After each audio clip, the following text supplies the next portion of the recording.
And there are 13 days left until Election Day. And last night, the candidates in one of the most closely watched races went head-to-head. That's right. Democrat John Fetterman, Republican Dr. Mehmet Oz faced off in their first and only debate in the battle for Pennsylvania's Senate seat.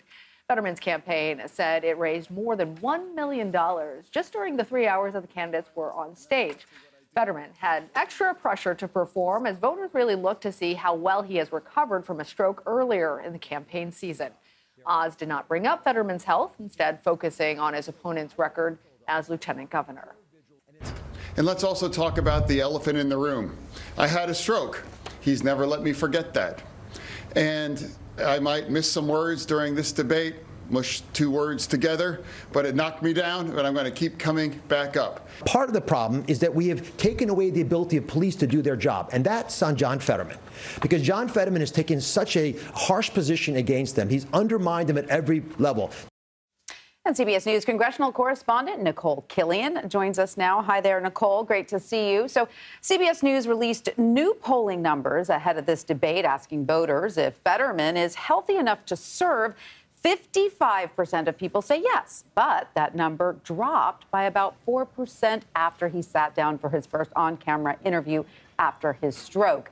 Now, the closed captioning device he used was a big topic of conversation. So what role do you think his health played in last night's debate? Or at this point, have most voters already made up their minds?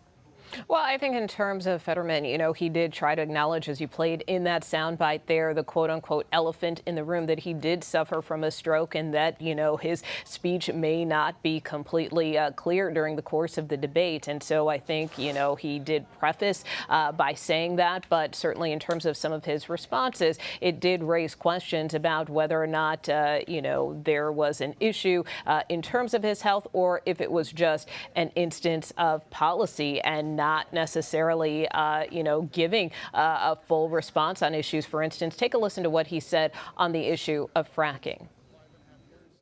I absolutely support fracking. In fact, I live across the street from a steel mill, and they were going to frack to create their own energy in order to make them more competitive. And I support that, living closer to anybody else in Pennsylvania for fracking to myself. I believe that we need independence with energy, and I believe I've walked that line my entire career. So again, in terms of that response, he was asked if he does support fracking in light of a position that he gave a couple of years ago where he indicated he was against it. And pretty much all of what he could muster was, I support fracking, but without necessarily giving a more nuanced answer. So again, just in terms of his performance last night, hard to say whether or not, his cognition or his health played a role in this, or again, if it's just more so being more nuanced on some of these issues, which some people were kind of expecting fuller responses. So hard to say what was at play there. In addition to fracking, Nikole, I'm wondering what other policy issues really stood out to you from the debate? Yeah, well, obviously that was a big local issue in terms of the state, but also the issue of abortion was one that was raised in the course of the debate. And this was an instance where Mehmet Oz gave an answer that kind of took some folks aback. Let's play that soundbite. I support on Roe v. Wade. That was the law of the land for 50 years. He celebrated when it fell down, and I would fight to reestablish on Roe v. Wade. I've been in the room when there's some difficult conversations happening. I don't want the federal government involved with that at all. I want women, doctors, local political leaders, letting the democracy that's always allowed our nation to thrive, to put the best ideas forward so states can decide for themselves. So in terms of Mehmet Oz, with his answer there, obviously we heard him kind of weave in this idea of thinking that this should be a decision between women, their doctors, and then what he said were local government officials, which kind of is not necessarily in line with the Republican position. He did also in the debate to say that, for instance, he does not support anything that would prevent states from deciding the issue. But if that's his position, then it raises the question, well, why did he mention this line about local officials? officials, and whether or not Democrats will start cutting ads off of a statement like that. Absolutely. It's so interesting, too. Yeah. Like, you have the Republican candidate coming out in favor of potential abortion rights, and you hear the Democrat saying, like, he's pro-fracking. Everything turned on something its needs to be head. clarified here. All right, and Nikole, we know that Pennsylvania, though, was not the only state to hold a debate last night. The unexpectedly tight race for New York governor also took center stage. Tell us about some of the big takeaways from last night's debate between incumbent Democrat Kathy Hochul and her Republican challenger Lee Zeldin.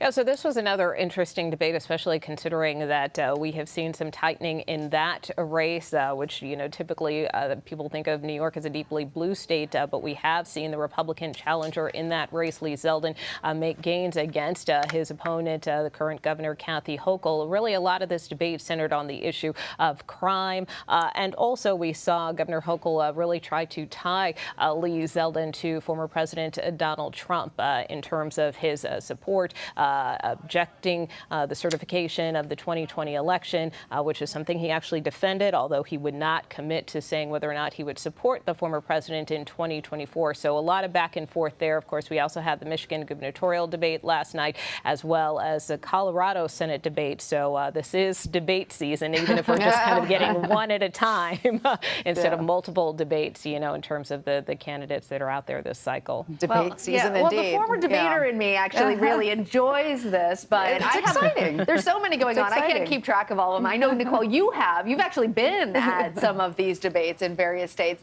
I'm just wondering, how is this election cycle compared to others that you've covered in the past?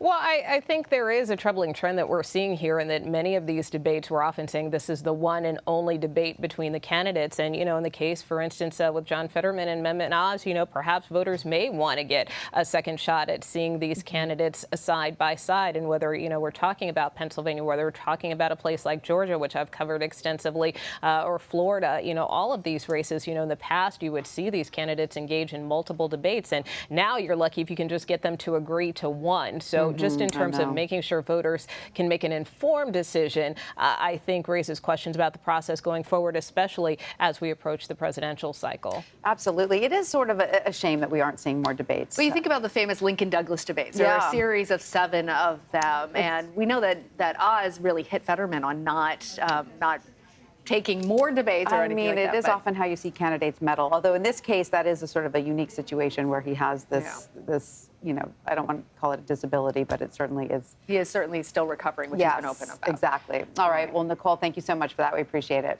You bet.